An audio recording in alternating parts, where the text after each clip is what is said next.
Assalamualaikum warahmatullahi wabarakatuh.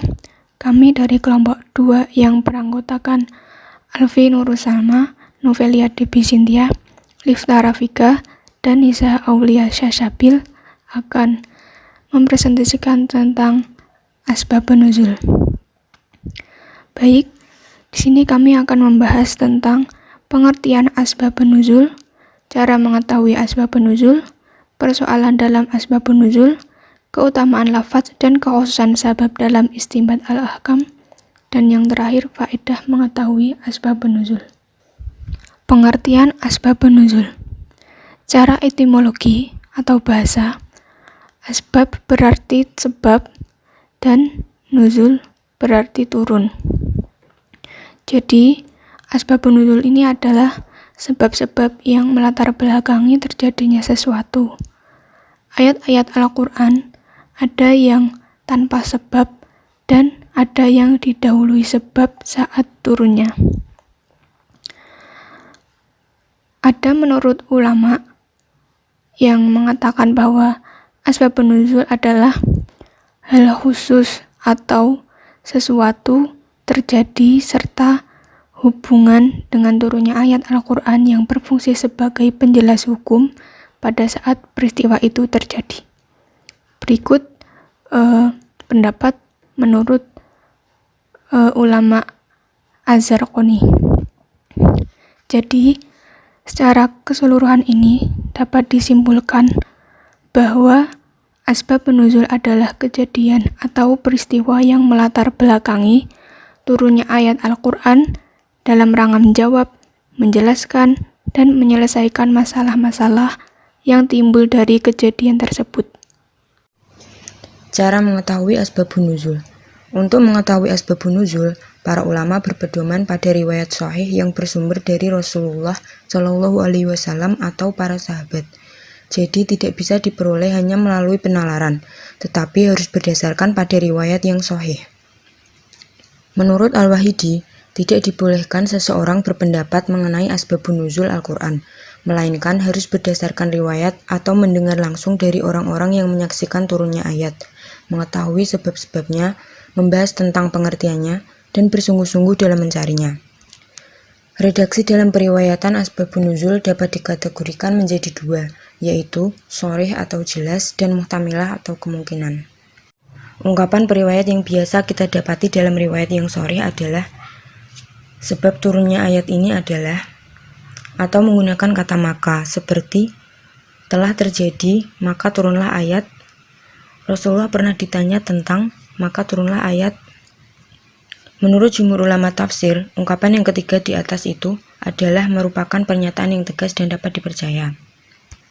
Sedangkan ungkapan yang biasanya didapati dalam riwayat yang muhtamilah antara lain, ayat ini turun berkenaan dengan, saya kira ayat ini berkenaan dengan, saya kira ayat ini tidak diturunkan kecuali berkenaan dengan.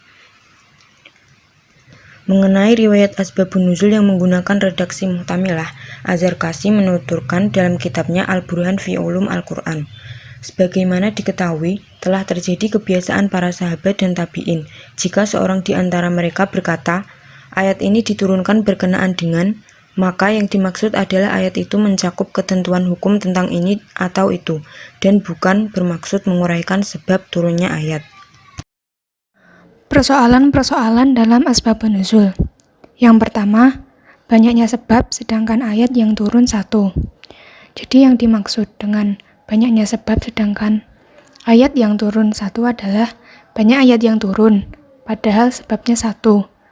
Yang artinya, banyak ayat yang diturunkan di berbagai surat mengenai satu peristiwa.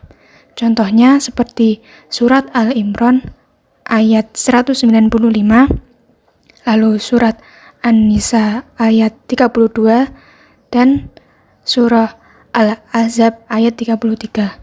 Berikut turun dengan satu sebab, yang dimana salah satunya berisi pertanyaan Ummu Salamah kepada Rasulullah SAW.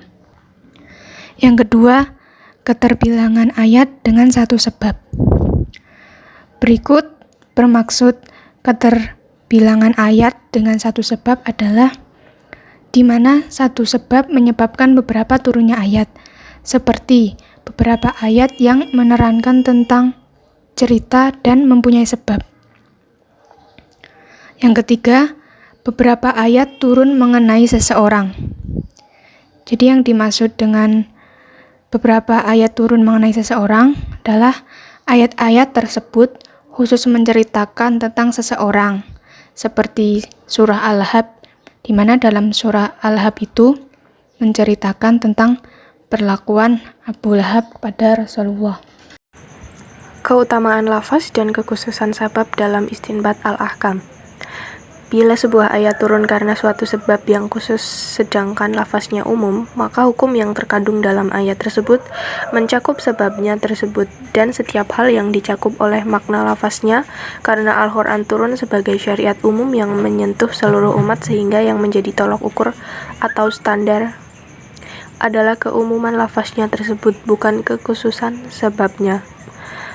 Sebagai contoh, di dalam kitab Sahih Al-Bukhari dari hadis yang diriwayatkan Ibnu Abbas R.A. bahwasanya Hilal bin Umayyah telah menuduh istrinya berzina dengan Syuraik bin Sahma di sisi Rasulullah SAW. Lalu beliau berkata, "Datangkan buktimu atau punggungmu akan dicambuk." Lantas Hilal berkata, "Demi Zat yang telah mengutusmu dengan kebenaran, sesungguhnya aku benar-benar jujur. Mudah-mudahan Allah menurunkan ayat yang dapat membebaskan punggungku dari cambuk." Lalu turunlah Jibril dan menurunkan firman-Nya yang artinya, "Dan orang-orang yang menuduh istrinya berzina dengan membacanya hingga akhir ayat, jika dia termasuk orang-orang yang benar." Ayat-ayat tersebut turun karena satu sebab, yaitu Hilal bin Umayyah menuduh istrinya berzina. Akan tetapi hukumnya mencakup dirinya dan orang selainnya. Dalil penguatnya adalah hadis yang diriwayatkan Al-Bukhari dari Sahal bin Sa'ad R.A. bahwasanya Uwaimir al-Ijnai telah datang menghadap Nabi SAW seraya berkata, "Wahai Rasulullah, bagaimana kalau ada seorang laki-laki mendapati seorang laki-laki yang lain bersama istrinya? Apakah dia harus membunuhnya lalu kalian membunuhnya setelah itu, atau apa yang harus diperbuatnya?" Nabi SAW bersabda, "Allah telah menurunkan Al-Quran mengenaimu dan istrimu." Kemudian beliau memerintahkan mereka berdua agar melakukan mula'anah, yaitu saling melaknat satu sama lain, terhadap hal yang telah Allah sebutkan di dalam kitabnya. Lalu dia, Hilal, melakukannya terhadap istrinya tersebut. Jadi di sini Nabi SAW telah menjadikan hukum yang terdapat dalam ayat-ayat tersebut mencakup Hilal bin Umayyah yang merupakan sebab pertamanya. Dan yang selanjutnya adalah faedah mengetahui asbab an-nuzul. Yang pertama, mengetahui bentuk hikmah rahasia yang terkandung dalam hukum. Yang kedua, menentukan hukum dengan sebab menurut orang yang berpendapat bahwa suatu ibarat itu dinyatakan berdasarkan khususnya sebab. Yang ketiga, mengetahui asbab an-nuzul dapat membantu seseorang dalam memahami suatu ayat dan dapat menghindarkan dia dari kesalahpahaman. Yang keempat, asbab an-nuzul dapat menerangkan kita kepada siapa ayat itu diturunkan, sehingga ayat tersebut tidak diterapkan kepada orang lain karena dorongan permusuhan dan perselisihan.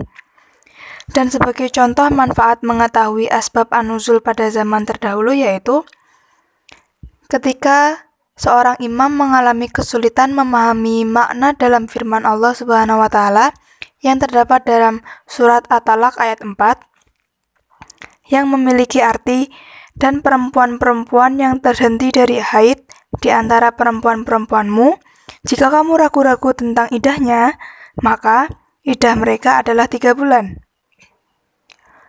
Golongan Zahiriyah berpendapat bahwa Aisyah, wanita yang tidak lagi haid karena sudah lanjut usia, mereka tidak perlu masa idah bila keaisyahannya tidak diragukan lagi.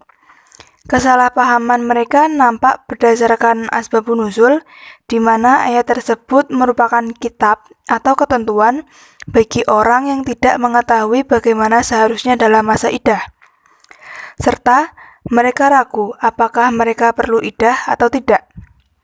Ayat ini turun setelah ada sebagian sahabat yang mengatakan bahwa di antara idah kaum wanita tidak terdapat dalam Al-Quran, yaitu wanita yang masih kecil dan wanita yang Aisyah.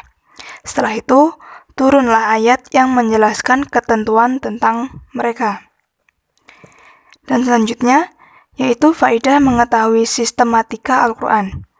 Dalam memahami keterkaitan korelasi antara yang satu dengan yang lain, dalam konteks Al-Quran ini yaitu pemahaman terhadap ayat satu dengan ayat yang lain, surat yang satu dengan surat yang lain. Kesimpulannya adalah, asbab an-nuzul merupakan kejadian atau peristiwa yang melatar belakangi turunnya ayat Al-Quran dan dalam rangka menjawab, menjelaskan, dan menyelesaikan masalah-masalah yang timbul. Untuk mengetahui asbab an-nuzul, tidak boleh hanya mengandalkan nalar, tetapi harus ada riwayat yang sahih yang bersumber dari Rasulullah SAW maupun dari para sahabat. Dalam proses periwayatannya, terdapat 3 persoalan mengenai asbab an-nuzul, yaitu banyaknya sebab sedangkan ayat yang turun satu persatu, keterbilangan ayat dengan satu sebab, dan beberapa ayat yang turun mengenai seseorang. Manfaat yang diperoleh dalam mengetahui asbab an-nuzul yaitu membantu memahami suatu ayat, menghindari kesalahpahaman, menentukan hukum dengan sebab menurut orang yang berpendapat bahwa suatu ibarat itu dinyatakan berdasarkan khususnya sebab, serta menerangkan kita kepada siapa ayat itu diturunkan.